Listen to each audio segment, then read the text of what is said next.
Mendelian and chromosomal disorder के बारे में आज हम चर्चा करने जा रहे हैं। और अगर आपसे कोई पूछ ले कि डिसऑर्डर वर्ड से आप क्या समझते हो, तो आप कहोगे कि डिसऑर्डर कोई भी एक ऐसी समस्या है जो किसी चीज़ के ऑर्डर बिगड़ जाने की वजह से आप में हुई है ना। तो अगर आप में किसी तरह के जीन के अरेंजमेंट का ऑर्डर गड़बड़ाया, तो आप में जो समस्या, जो बीमारी आएगी, वो उस डिसऑर्डर की वजह से आएगी। ठीक है। तो डिसऑर्डर वर्ड एक ऐसा शब्द है जो हमें बताता है कि कोई चीज़ ऑर्डर में नहीं हो रही, जिसकी वजह से ये समस्या हो रही है। क्लियर है ना। तो समस्या का कारण क्या है? किसी डिसऑर्डर में चीज़ों का अरेंजमेंट गड़बड़ा जाना कारण है किसी समस्या का डिसऑर्डर की वजह से। आया कि नहीं आया? आ गया। तो आपसे किसी ने पूछ लिया कि कितने प्रकार के डिसऑर्डर आप देखते हो principle of inheritance and variation नाम के चैप्टर में, तो आप कहोगे Mendelian disorder and chromosomal disorder. शुरुआती कुछ मिनट मैंने जो आपसे बात करी वो डिसऑर्डर की बात करी, और डिसऑर्डर की बात आपको समझ में भी आई। डिसऑर्डर्स के टाइप्स हम देख रहे हैं। पहला है मेंडेलियन, दूसरा है क्रोमोसोमल। मेंडेलियन डिसऑर्डर को मेंडेलियन डिसऑर्डर क्यों कहते हैं, ये सवाल आपसे एग्जामिनर अगर पूछ ले तो आप कहोगे कि जो डिसअरेंजमेंट, जो पैटर्न, जो जीन मेंडल के सिद्धांतों, मेंडल के प्रिंसिपल्स के अनुसार माता पिता से बच्चों में और बच्चों से उनके बच्चों में ट्रांसमिट होते हैं, उन डिफेक्टेड जीन्स को मेंडेलियन डिसऑर्डर का कारण माना जा सकता है। क्लियर। अगर कोई खराब जीन, अगर कोई डिफेक्टेड जीन जो एक जनरेशन से दूसरी जनरेशन, दूसरी जनरेशन से तीसरी जनरेशन, तीसरी जनरेशन से चौथी जनरेशन में आपको जाता हुआ मिल रहा है पेडिग्री एनालिसिस के अंदर, तो आप उसे मेंडेलियन डिसऑर्डर का दर्जा दोगे। आई बात समझ में? तो मेंडेलियन रोग या मेंडेलियन डिसऑर्डर मानवों में उत्पन्न होने वाले ऐसे डिसऑर्डर्स हैं जो किसी सिंगल या एक से ज़्यादा जीन के अरेंजमेंट बिगड़ जाने की वजह से आप में नज़र आते हैं। क्लियर। अलग अलग कैरेक्टर्स, अलग अलग फीचर्स, अलग अलग विशेषताएं, अलग अलग खूबियां आप में दिखाने के हेतु जीन जिम्मेदार होते हैं। आपकी हाइट, आपकी हेल्थ, आपके नज़रें, आपकी त्वचा का रंग, आपके बालों का रंग, है ना, ये सब किसने डिसाइड किया? जीन ने डिसाइड करा। हर एक खूबी, हर एक बॉडी प्रोसेस जो आप में मौजूद है शरीर के भीतर, वो सबके पीछे कौन जिम्मेदार है? जीन। कौन जिम्मेदार है? जीन। अगर आपकी आंखें नीली हैं, इसका मतलब यह हुआ कि नीली आंखों के रंग वाला जीन आपको आपके माता पिता से प्राप्त हुआ है। अगर आपकी ऊंचाई ज्यादा है, इसका मतलब लंबी हाइट का जीन आपके माता पिता से आपको प्राप्त हुआ। अगर आपके बाल काले घने मुलायम हैं, इसका मतलब काले घने मुलायम वाले, वेरी नाइस, काले घने मुलायम बालों का जीन आपको आपके माता पिता से प्राप्त हुआ। तो हर एक खूबी, हर एक फीचर, हर एक विशेषता, हर एक कैरेक्टर जो आप में नजर आता है, वो किसकी देन है? जीन की देन है। और ये जीन आपको किसने दिए? माता पिता ने दिए, पेरेंट्स ने दिए। आई बात समझ में? तो कोई आपसे कह देगा कि जीन क्या होता है, तो आप बता दोगे किसी भी कैरेक्टर को, किसी भी फीचर को, किसी भी विशेषता को आप में एक्सप्रेस करने के लिए, आप में प्रदर्शित करने के लिए जो जिम्मेदार है वो जीन है। और ये जीन डीएनए में पाया जाता है। डीएनए के ही किसी सेगमेंट को हम जीन के नाम से जानते हैं। ये बात मैंने आपसे पहले भी की थी कि डीएनए का स्ट्रक्चर अगर आप ध्यान से देखो तो आपको डीएनए के स्ट्रक्चर में यहाँ नाइट्रोजन बेसिस मिलते हैं, है ना। एडिनिन के सामने थाइमिन होता है, ग्वानिन के सामने साइटोसिन होता है, साइटोसिन के सामने ग्वानिन होता है, थाइमिन के सामने एडिनिन होता है। और इस तरीके से ये आपस में हाइड्रोजन बॉन्ड के द्वारा जुड़ जाते हैं। ये सारी बातें आपको पता है। डीएनए के वो हिस्से, डीएनए के वो सेगमेंट जो एक पर्टिकुलर जेनेटिक इंफॉर्मेशन को कैरी करने की जिम्मेदारी उठाते हैं। फॉर एग्जाम्पल, आंखों के रंग को निर्धारित करने वाला जीन डीएनए के इस साइट पर लोकेटेड है। तो मैं कहूँगा कि ये आँखों के रंग को डिसाइड करने वाला जीन है। आपकी हाइट कितनी होगी, इस बात को निर्धारित करने के लिए जो जीन अवेलेबल है वो यहाँ है, तो मैं कहूँगा कि हाइट डिसाइड करने वाला जीन यहाँ पर है। तो हर एक कैरेक्टर, हर एक खूबी के पीछे कौन जिम्मेदार है? डीएनए में मौजूद जीन जिम्मेदार है। तो जीन को परिभाषित इस तरह किया जा सकता है कि डीएनए के ही टुकड़े को जीन कहते हैं, डीएनए के ही टुकड़े को, डीएनए के ही सेगमेंट को जीन कहते हैं। डीएनए का वो हिस्सा, DNA means deoxyribonucleic acid, DNA is a long polymeric chain of nucleotide. DNA एक लंबी चेन है न्यूक्लियोटाइड्स की, हिंदी में न्यूक्लियोटाइड को न्यूक्लियोटाइड ही कहते हैं। क्लियर?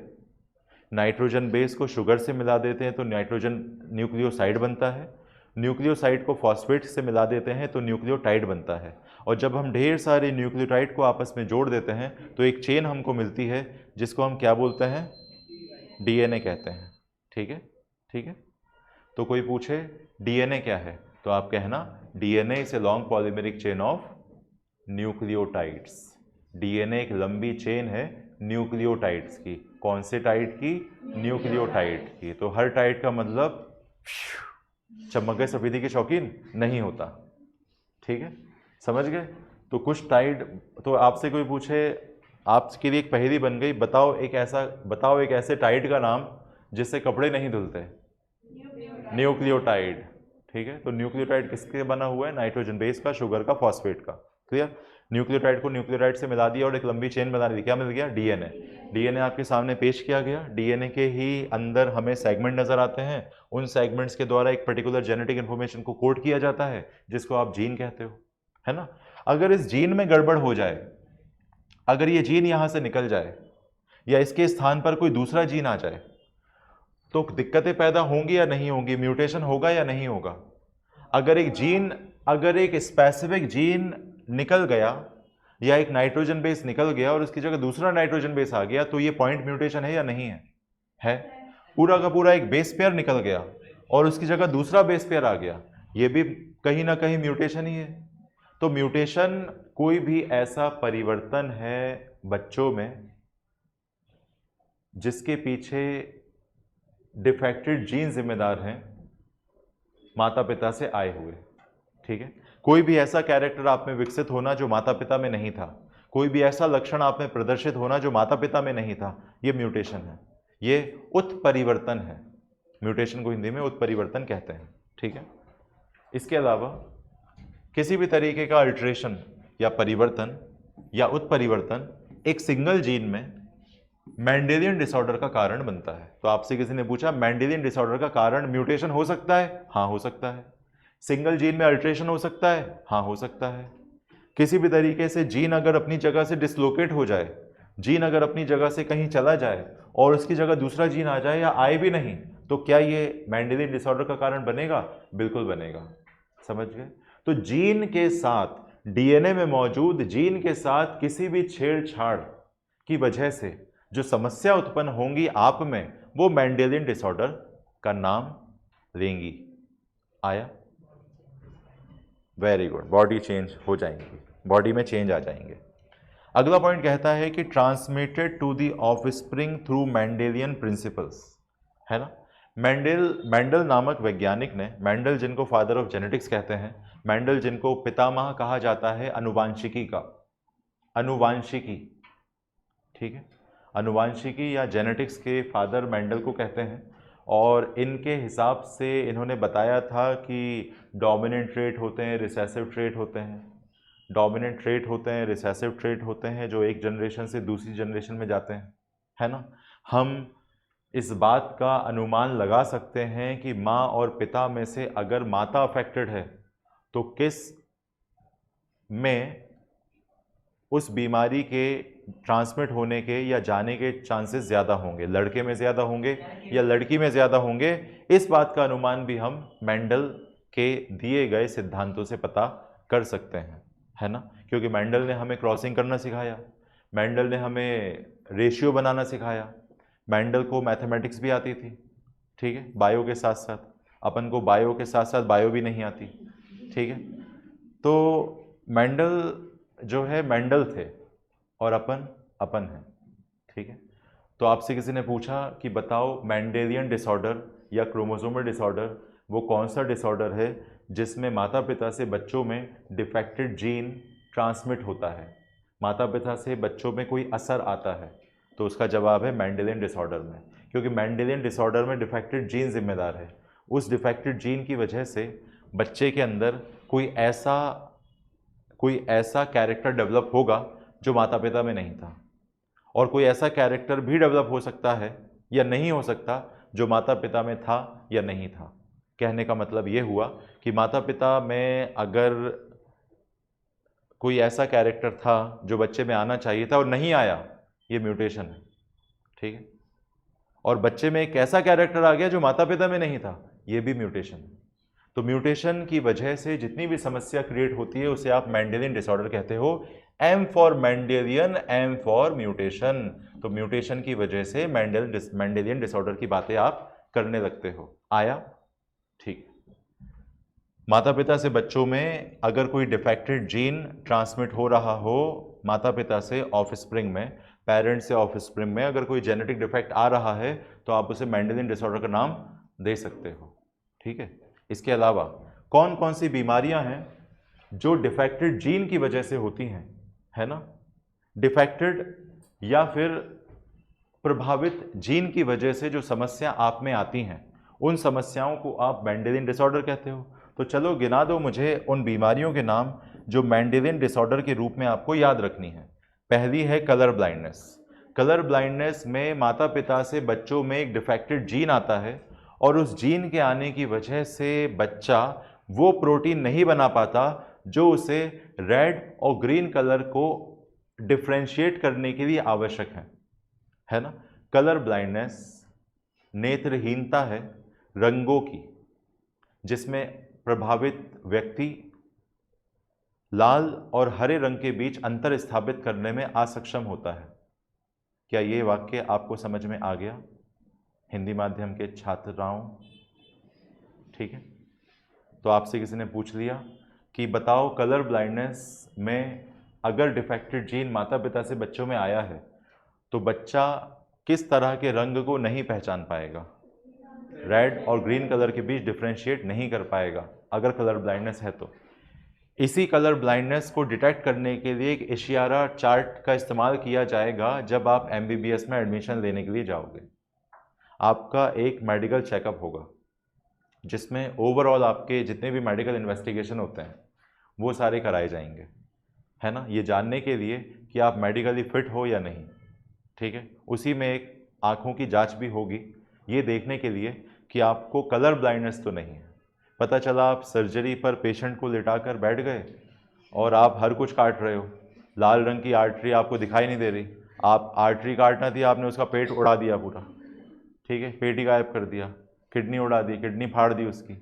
ठीक है, मर गया वो, आप पर जांच का घेरा बैठ जाएगा, आपकी डिग्री कैंसिल हो जाएगी, है ना, सज़ा होगी वो अलग, फाइन लगेगा वो अलग। तो बहुत सारी चीज़ें हैं, तो इसीलिए आपको मेडिकल चेकअप से गुजरना पड़ेगा, है ना, eight the time of admission.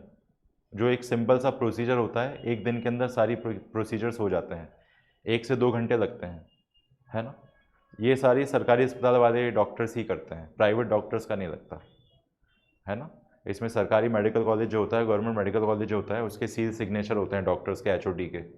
ठीक है, ऐसा, क्योंकि प्राइवेट में एक चांस रहता है कि बच्चा पैसा दे के बनवा लेगा, लेकिन सरकारी में उतना नहीं चलता। हालांकि सरकारी में सबसे ज़्यादा चलता है, ठीक है, पैसा दे के काम करवाना, लेकिन जो है वो रूल यही है। ठीक, तो आपसे किसी ने कहा कि कलर ब्लाइंडनेस कौन सी बीमारी है, आप कहना मेंडेलियन डिसऑर्डर। किसी ने पूछा हीमोफीलिया कौन सी बीमारी है, मेंडेलियन डिसऑर्डर। हीमोफीलिया में क्या होता है, हीमोफीलिया में आपके अंदर वो जीन आते हैं माता पिता से जो आप में क्लॉटिंग फैक्टर्स नामक प्रोटीन नहीं बनवा पाते। जब आपके शरीर में, आपके ब्लड में क्लॉटिंग फैक्टर्स नहीं बनते, रक्त का थक्का जमवाने वाले कारकों को क्लॉटिंग फैक्टर्स कहा जाता है। रक्त का थक्का जमवाने वाले कारकों को क्लॉटिंग फैक्टर्स कहा जाता है। ठीक है, ये क्लॉटिंग फैक्टर्स ब्लीडिंग के एक समय बाद ब्लड को क्लॉट करा देते हैं, रक्त का थक्का जमवा देते हैं। हल्की सी चोट लगी हो या बड़ी सी चोट लगी हो, कुछ मिनटों में खून बहना बंद हो सकता है अगर कोई बड़ी आर्टरी या ब्लड वेसल रप्चर ना हुई हो तो ऐसे में रक्त का बहाव रोकने के लिए अंदर से कई सारे लाल रक्त कोशिकाएं, श्वेत रक्त कोशिकाएं, प्लेटलेट्स को शरीर से बाहर जाने से रोकने के लिए क्लॉटिंग फैक्टर्स जो इनएक्टिव फॉर्म में पड़े हुए थे, अक्रियाशील रूप में पड़े हुए थे, वो एक्टिव हो जाते हैं और at the site of injury, at the site of wound, at the site of bleeding आकर ठहर जाते हैं और वहाँ से ब्लीडिंग को रोक लेते हैं। तो कितनी भी गहरी चोट क्यों ना लगी हो, एक वक्त ऐसा आता है कि खून निकलना कम हो जाता है या बंद हो जाता है। क्यों? क्लॉटिंग फैक्टर्स की वजह से, रक्त का थक्का जमवाने वाले कारकों की वजह से, है ना। हिंदी वालों को कुछ समझ में आ रहा है या सब कुछ सर के ऊपर से जा रहा है? कुछ कुछ आ रहा है? ओके। कोई ऐसा नौजवान है जिसको कुछ भी समझ में नहीं आ रहा? सबको आ रहा है थोड़ा थोड़ा? चलिए, आपको आ रहा है? ओके। तो आपसे किसी ने कह दिया कि हीमोफीलिया में क्या होगा? हीमोफीलिया में वो जीन आपके अंदर नहीं आया जो क्लॉटिंग फैक्टर्स बनवाता था। क्लॉटिंग फैक्टर्स नहीं बनने की वजह से बताओ क्या होगा? ब्लड क्लॉटिंग होगी या नहीं होगी? ब्लड क्लॉटिंग नहीं होगी, खून निकलता रहेगा, बहता रहेगा और एक समय बाद खून ज़्यादा निकल जाने की वजह से आप शॉक में चले जाओगे। Shock, SHOCK, shock. एक होता है शॉक जो हमने पाल के रखे हैं, ठीक है। एक होता है शॉक, SHOCK, शॉक, ठीक है। तो ब्लड जब बहुत ज़्यादा लॉस हो जाएगा बॉडी से तो आप शॉक में चले जाओगे। हो सकता है आप रेस्पॉन्ड ना करो, हो सकता है खून की कमी की वजह से आपके ब्रेन को प्रॉपर ग्लूकोज ना पहुँचे, हो सकता है आपके ऑर्गन्स, वाइटल ऑर्गन्स को एनर्जी ना पहुँचे जिसकी वजह से ऑर्गन खराब हो जाएं, और हो सकता है आप कोमा में चले जाओ, है ना। तो ज़्यादा ब्लड लॉस अच्छा नहीं है, इसलिए ब्लड लॉस को रोकने के लिए सबसे पहले प्रयास किया जाता है, ठीक है। चलिए, तो क्लॉटिंग फैक्टर समझ में आ गया। तो हल्का सा खरोच भी एक हीमोफिलिक इंडिविजुअल में मौत का कारण बन सकता है, ठीक। सिकल सेल एनीमिया, अभी सारी चीज़ें हम शॉर्ट में देख रहे हैं, आगे हम एक एक चीज़ को डिटेल में पढ़ेंगे। सिकल सेल एनीमिया एक ऐसा रोग है जिसमें रेड ब्लड सेल का जो शेप है वो बाइकॉन्केव की जगह सिकल शेप हो जाता है। लाल रक्त कोशिकाएं यूजुअली बाइकॉन्केव शेप की होती हैं, इस तरीके से बाइकॉन्केव शेप की होती है आपकी रेड ब्लड सेल। लेकिन ये रेड ब्लड सेल्स बाइकॉन्केव की जगह इस तरीके से सिकल शेप अचीव कर लेती है जब किसी को सिकल सेल एनीमिया हो जाता है। तो माता पिता से बच्चों में एक जीन आता है, वो जीन जिम्मेदार होता है रेड ब्लड सेल्स के शेप को निर्धारित करने के लिए, लाल रक्त कोशिकाओं के आकार को निर्धारित करने के लिए जो जीन जिम्मेदार है, अगर वो जीन माता पिता से बच्चों में नहीं आया तो क्या लाल रक्त कोशिकाओं का शेप जैसा बनना चाहिए था वैसा बनेगा? बनेगा? नहीं बनेगा। जब वो शेप ही नहीं बनेगा तो आगे चलकर जो हीमोग्लोबिन पोजेस करना चाहिए थी, जो हीमोग्लोबिन उस लाल रक्त कोशिका को रखना चाहिए थी, उतनी हीमोग्लोबिन लाल रक्त कोशिका रख पाएगी? नहीं रख पाएगी, जिसकी वजह से आपके अंदर खून की बहुत ज़्यादा कमी हो जाएगी, है ना। और आप रेस्पायरेटरी डिस्ट्रेस से एक समय के बाद सफ़र करोगे और हो सकता है कि कार्डियो रेस्पायरेटरी फेलियर की वजह से आपकी मौत भी हो जाए, ठीक है। तो आपकी मौत का जो सर्टिफिकेट आएगा उसमें लिखा रहेगा कॉज ऑफ डेथ, उसमें डॉक्टर लिख के देगा कार्डियो रेस्पायरेटरी फेलियर, ठीक है, समझ गए। तो आप उसे पढ़ सकते हो। आत्मा भी पढ़ती हैं, आत्मा भी भटकती हैं। प्रेत आत्माओं को अगर आप देखना चाहते हो तो अमावस्या की रात को यहाँ आ सकते हो, हम हवन करते हैं और जो है उसमें हम भूत प्रेतों को यहाँ पे बुलाते हैं, है ना। चलिए, है ना। रुके हुए काम आपके पूरे होंगे, हर मन्नत आपकी पूरी होगी। अमावस्या की रात को आप यहाँ टोटका करने आ सकते हैं। अपने साथ लाने के लिए आपको जो सामान चुनना है उसमें काले रंग के वस्त्र हैं, काले रंग के वस्त्र धारण करके अमावस्या की रात को रात 12 बजे आप यहाँ पर आएँ। अपने साथ आप एक ज़िंदा मुर्गा बलि देने के लिए या फिर किसी इंसानी लाश को लाएं, ठीक है। चलिए आगे बढ़ते हैं, ठीक है। हम आपको एक काले रंग की गुड़िया बना के देंगे और एक पिन देंगे, आप जिससे भी अपना बदला लेना चाहते हैं आप उसे पिन चुभाएंगे, दर्द वहाँ पे होगा, ठीक है। हम कुछ जो है मंत्र अभिमंत्रित कर देते हैं और एक काले रंग की गुड़िया देते हैं, तो जो भी आपका दुश्मन है उससे आप अपना बदला ले सकते हैं। उसको आप पिन चुभाएंगे, दर्द उसे होगा, ऐसा, ठीक है। चलिए इसके बाद अगली जो बीमारी है वो है फिनाइलकीटोनुरिया।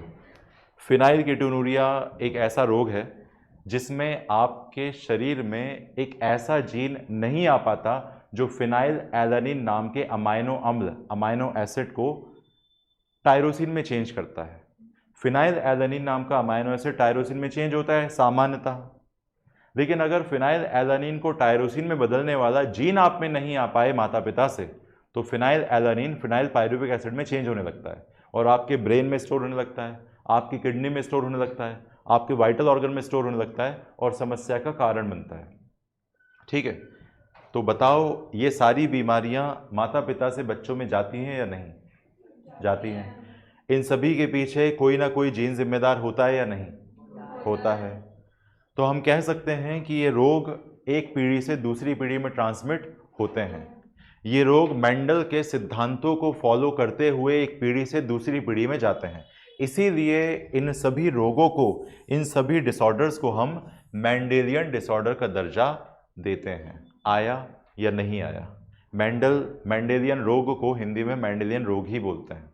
ठीक है, इसके अलावा क्रोमोसोमल डिसऑर्डर की बात कर लेते हैं। क्रोमोसोमल डिसऑर्डर में अगर मैं आपसे बात करूं तो यहां पर लिखा गया है एबनॉर्मल अरेंजमेंट ऑफ वन और मोर क्रोमोसोम। सिकल सेल एनीमिया में आपके जो रेड ब्लड सेल्स हैं वो बाइकॉन्केव की जगह सिकल शेप हो जाएंगे, हंसिया के समान हो जाएंगे। हंसिया समझते हो? हंसिया मतलब हंसिया सब्जी काटने वाला, है ना? है ना? आप अक्सर मंदिर गए होंगे, है ना? एक माता होती हैं श्री काली माता। उनके हाथ में एक इंस्ट्रूमेंट होता है जिसको हम हंसिया बोलते हैं। ठीक है, इस तरीके से हंसिया होता है, वो ऐसे पकड़े रहती हैं और एक हाथ में उनके सिर होता है, तो वो कहीं से काट के लाई थी इसलिए उन्होंने ऐसे पकड़ा हुआ है इसको। ठीक है, एक हाथ में सिर है और एक हाथ में हंसिया है। ठीक है, तो हंसिया समझ में आ गया। तो सिकल शेप हो जाती है आपकी आरबीसी किस शेप की वजह से? पहले क्या थी? बाइकॉन्केव शेप की थी। बाइकॉन्केव ऐसा होता है, ऐसा ऐसा, this is biconcave, this is biconcave shape, है ना? जो ऊपर और नीचे दोनों तरफ से डिप्रेस्ड हो उसे बाइकॉन्केव बोलते हैं, है ना? और दोनों तरफ से जो उभरा हुआ हो वो कॉन्वेक्स होता है। जो थोड़ा सा अंदर ऐसे डिप्रेस्ड है वो बाइकॉन्केव है। आया कि नहीं आया? आ गया, ठीक है। इसके अलावा अभी क्लियर है? तो सिकल सेल एनीमिया वाले व्यक्ति को कभी मलेरिया नहीं होता। ये 12वीं का सवाल है, आता है एग्जाम में, कि जैसे सिकल सेल एनीमिया है उसे निम्न में से कौन सा रोग नहीं होगा? उसे मलेरिया नहीं होगा, क्योंकि मलेरिया का पैरासाइट प्लाज्मोडियम बाइकॉन्केव शेप वाले आरबीसी में तो आसानी घुस जाता है, लेकिन सिकल शेप के आरबीसी में वो आसानी से घुस नहीं पाएगा। ठीक है, इसीलिए जिन लोगों को सिकल सेल एनीमिया नाम का रोग होगा उनको मलेरिया नहीं होगा, है ना? ठीक है, लेकिन सिकल सेल एनीमिया जिसको होगा वो ज़्यादा आगे तक सरवाइव कर लेगा, इस बात की गारंटी नहीं है ना? अब अच्छा है, ठीक। तो सिकल सेल एनीमिया में क्या होता है कि खून की बहुत ज़्यादा कमी होती है, हीमोग्लोबिन उतना नहीं होता बॉडी में, तो बहुत सारी समस्याओं से ग्रसित रह जाता है व्यक्ति। ठीक है, इसमें हर महीने ब्लड ट्रांसफ्यूजन की आवश्यकता पड़ती है, हर महीने ब्लड चढ़ाने की आवश्यकता पड़ती है। ठीक है, 18 साल से कोई भी बड़ा व्यक्ति ब्लड डोनेट कर सकता है। ठीक है, आपकी बॉडी में कितना ब्लड होता है? कोई कहता है 5 लीटर, कोई कहता है 4 लीटर, कोई कहता है 10 लीटर, कोई कहता है 50 लीटर, कोई कहता है 1 लीटर, लेकिन जो सही मायने हैं वो है 8% ऑफ बॉडी वेट। आपके शरीर के भार का 8% आपके अंदर ब्लड होता है। आपके शरीर के भार का 8% आप में ब्लड होता है। फॉर एग्जाम्पल, आपका वेट 40 किलो है और इसका 8% निकालना है, तो ये निकल के आएगा 8 4 32, 10 3.2 लीटर ब्लड है आपके अंदर, अगर आपका वेट 40 किलो है तो। ठीक है, तो इस तरीके से आप अपना ब्लड एस्टिमेट कर सकते हो और घर वालों के सामने स्टाइल भी मार सकते हो। जैसे घर में कोई पढ़ा लिखा व्यक्ति आया और बायो के सवाल पूछ रहा है, आपने उससे पूछा, बताओ आप, मैं खड़े खड़े यहाँ बता सकता हूँ आप में कितना ब्लड है, मैं खड़े खड़े आपके पूरे खानदान में बता सकता हूँ कि किसकी बॉडी में कितना ब्लड है, बस मुझे वजन बता दो। ठीक है, तो उसने कहा जो है उसने कहा मेरा वजन 60 किलो है, बताओ मुझ में कितना ब्लड है। तो आपने कहा 60 इंटू 8/100, ये 8 6 48, 4.8 लीटर ब्लड है इसके अंदर। ठीक है, फिर उसकी दादी भी आ गई, मोड़ा मुझे भी बता दे कितना ब्लड हैगा मेरे अंदर। और तुमने कहा अम्मा अपना वेट तो बता दो। ठीक है, उन्होंने कहा पहले तो 50 था, लेकिन अभी मैंने खा लिया तो 52 हो गया होगा। ठीक है, बूढ़े लोग ऐसी बातें करते हैं। तो 52 किलो की अम्मा का वेट, 8/100। ठीक है, करें सॉल्व, 8 2 जा 16, सही कर रहा हूँ मैं? 8 का टेबल आता है, देखो 8 का नहीं आता 2 का पढ़ लो, 2 8 जा 16, कैरी आई 1, 8 5 जा 40, 41, इसको अपन इससे कर दो 4.16 लीटर, एग्जैक्ट आंकड़ा मिल जाएगा आपको, है ना। तो आप किसी भी व्यक्ति के शरीर में मौजूद ब्लड को एस्टिमेट कर सकते हो कि नहीं कर सकते हो। तो 8% ऑफ बॉडी वेट आपका ब्लड होता है। एनसीईआरटी कहती है एक एवरेज एडल्ट में 5 लीटर ब्लड होता है। वो एवरेज एडल्ट की बात कर रही है जिसका वेट 65-70 किलो है ना। 2.5 किलो का जो बच्चा पैदा हुआ है उसमें तो 5 लीटर ब्लड नहीं होगा। 8% ऑफ बॉडी वेट आप ब्लड निकाल सकते हो, निकाल दोगे। तो कोई आपसे पूछे आप में कितना ब्लड है, बता दोगे। ठीक, ब्लड कहाँ बनता है ये और बता दो। हार्ट में बनता है ना, हार्ट में ब्लड नहीं बनता, ब्लड बनता है बोन मैरो में। ठीक है, चलिए मुद्दे पर वापस लौटते हैं। तो सिकल सेल एनीमिया थोड़ा बहुत आ गया। अभी डिटेल में ये सारी बीमारियां फिर से पढ़ोगे, चिंता मत करो, अभी तो सिर्फ डिफरेंस पढ़ रहे हैं, समझ रहे हैं कि आगे चलकर क्या क्या पढ़ना है। ठीक है, क्रोमोसोमल डिसऑर्डर में पूरी कहानी किसके इर्द गिर्द घूमती है? क्रोमोसोम के इर्द गिर्द घूमती है। ठीक है, क्रोमोसोमल डिसऑर्डर में पूरी कहानी किसके इर्द गिर्द घूमती है?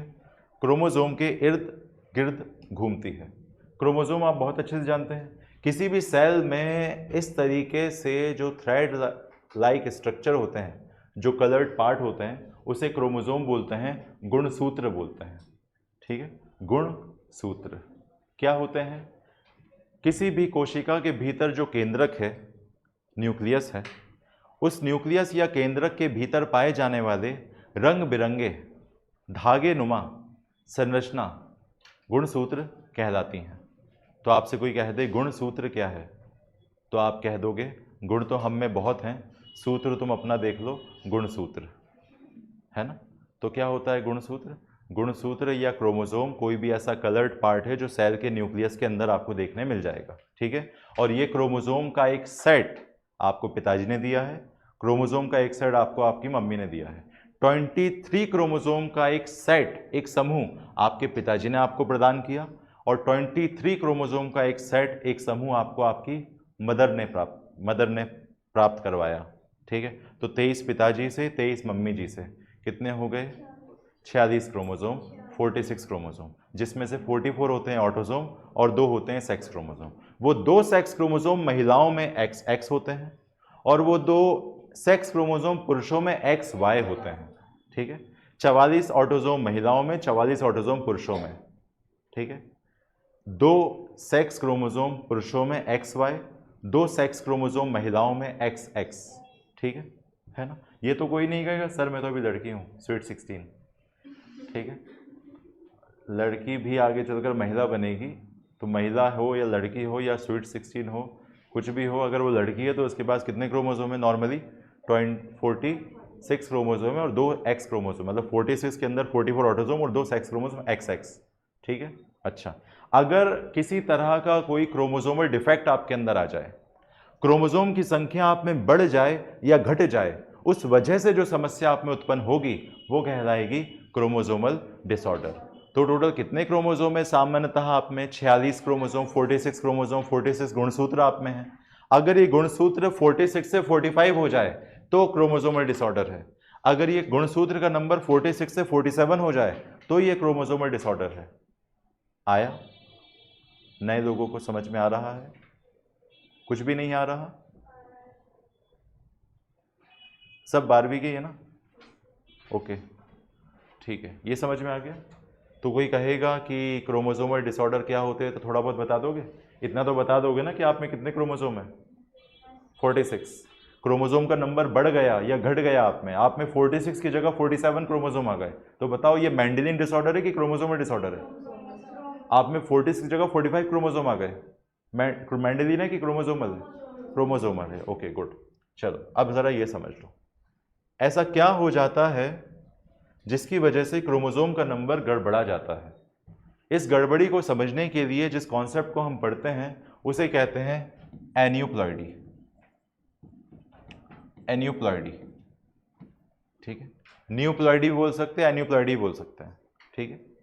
प्लॉइडी वर्ड इस्तेमाल किया जाता है क्रोमोसोम को समझाने के लिए, क्रोमोसोम के नंबर को बताने के लिए।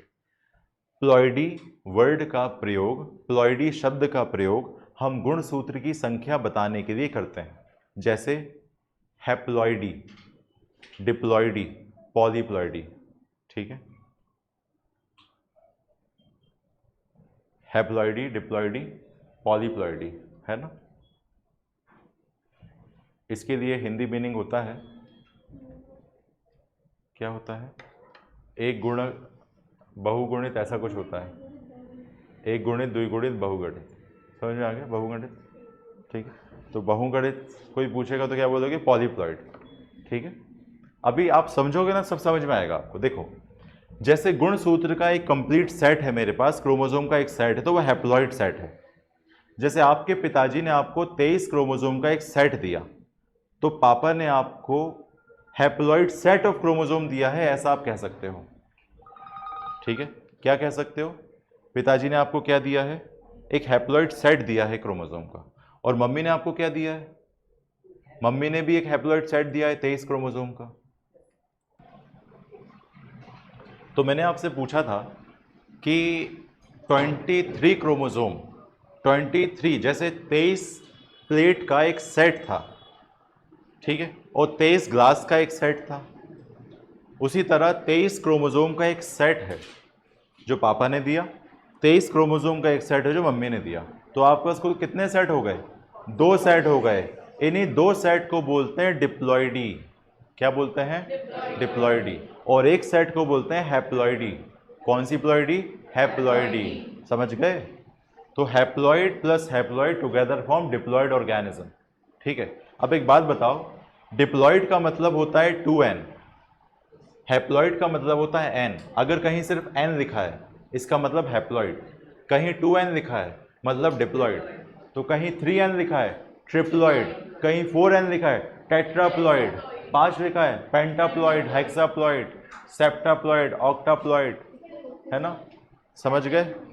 तो मुझे एक बात बता दो, मुझे एक बात बता दो कि 1 सेट ऑफ क्रोमोसोम लिखा है तो हैप्लॉइड बोलोगे कि डिप्लॉइड बोलोगे, हैप्लॉइड बोलोगे।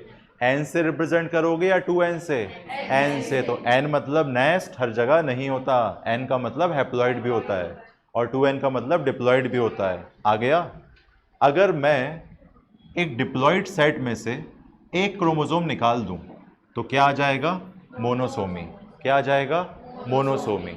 और अगर मैं एक सेट में से एक अकेला क्रोमोसोम ऐड कर दूं तो इसे कहूंगा ट्राइसोमी।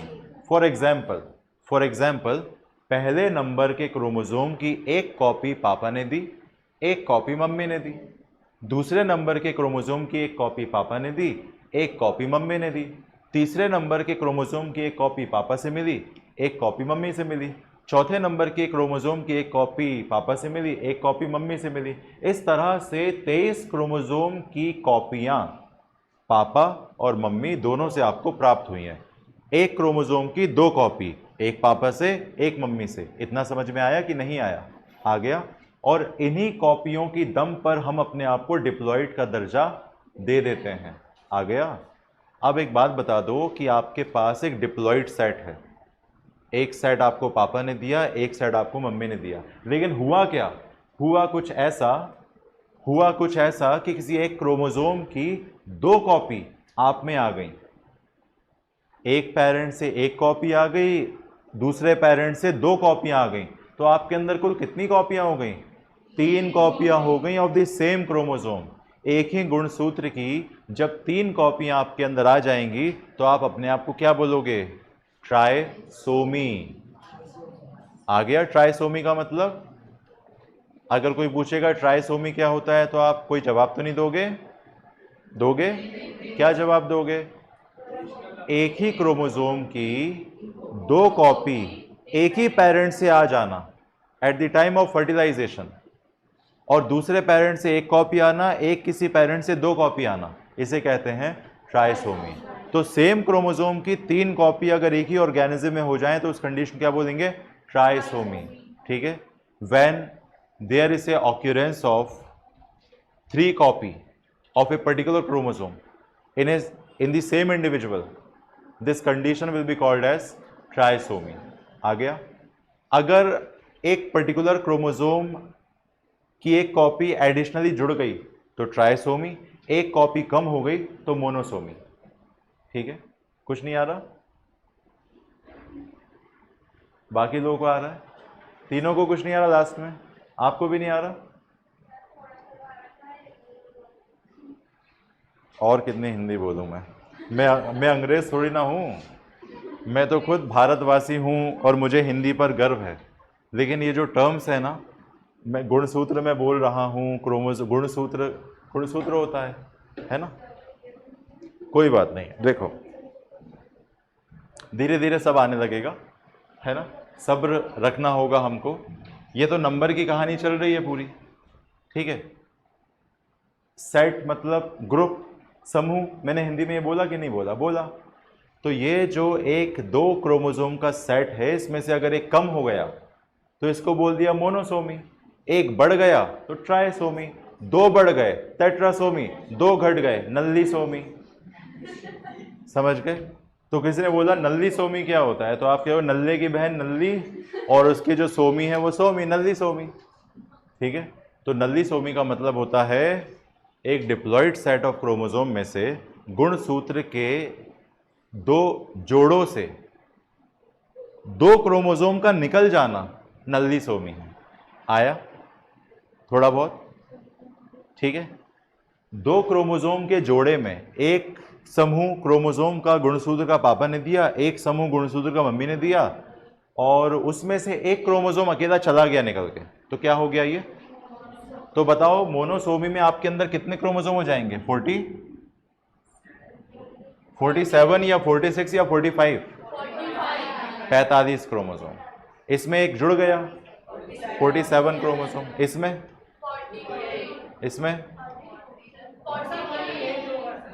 48, इसमें सही किया है मैंने?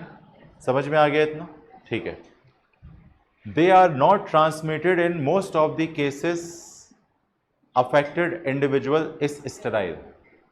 माता पिता से संतान में गुणसूत्र में आई हुई समस्या बहुत ही कम जाती है, क्योंकि इस समस्या की वजह से जो ऑफस्प्रिंग होता है, इस समस्या की वजह से जो प्राणी होता है वो स्टेराइल होता है, बांधे होता है। वो आगे चलकर बच्चे पैदा नहीं कर पाता, वो आगे चलकर प्रजनन नहीं कर पाता। ठीक है। बांधे होने की वजह से उसके आने वाली पीढ़ी में ये डिफेक्ट देखने को मिलेंगे या नहीं मिलेंगे? नहीं मिलेंगे। जिसमें ये डिफेक्ट हैं उस तक ही वो अधिकांश केसेस में सीमित रहते हैं, आने वाली पीढ़ी में वो यूजुअली नहीं जा पाते। ये लाइन समझ में आई हिंदी में? ठीक है। कौन कौन सी बीमारियां हैं ऐसी जिनकी वजह से, जिनको आप क्रोमोसोमल डिसऑर्डर कहते हो? Turner syndrome, Klinefelter syndrome, Down syndrome. वो एनसीईआरटी में लिखा नहीं है, लेकिन फिर भी आप लिख लो, पटाऊ सिंड्रोम। 13 नंबर के क्रोमोसोम की वजह से होता है ये डिफेक्ट, पटाऊ सिंड्रोम। ठीक। ये एनसीईआरटी में लिखा नहीं है और आता भी नहीं है, लेकिन इन आपकी खुशी की खातिर मैंने यहाँ लिख दिया। ठीक है। तो ये कुछ ऐसी बीमारियां हैं जो क्रोमोसोमल डिसऑर्डर के नाम से गिनी जाती हैं। ठीक है। टर्नर सिंड्रोम महिलाओं को होती है, सिर्फ पुरुषों में नहीं होती। क्लिनफेल्टर सिंड्रोम सिर्फ पुरुषों को होती है, महिलाओं को नहीं होती। डाउन सिंड्रोम पुरुष और महिला दोनों को हो सकती है, मतलब बच्चे और बच्ची दोनों को हो सकती है। ठीक है। क्लिनफेल्टर सिंड्रोम पुरुषों की समस्या, टर्नर सिंड्रोम महिलाओं की समस्या, और डाउन सिंड्रोम दोनों की समस्या। कैसे याद कर सकते हो? टर्न वर्ड पकड़ लो, टर्न। अक्सर स्कूटी को टर्न लेते समय गलतियां लड़की करती हैं, इंडिकेटर राइट का जलाकर। लेफ्ट में टर्न करना है तो राइट का इंडिकेटर जला लो, राइट में टर्न करना है तो लेफ्ट का इंडिकेटर जला लो। इससे हम एक छाप छोड़ते हैं कि वी आर पापा की परीस। ठीक है। लेकिन ये बात सभी पर अप्लाई नहीं होती, अपने दिल पर ना लें। विजय सिंह क्लासेस में पढ़ने वाले लोग समझदार हैं। ठीक है। ठीक, समझ में आ गया? तो ये हैं बीमारियां जो मेरे ख्याल से आपको याद रहेंगी। ठीक है। तो बताइए इतना समझ में आ गया सबको?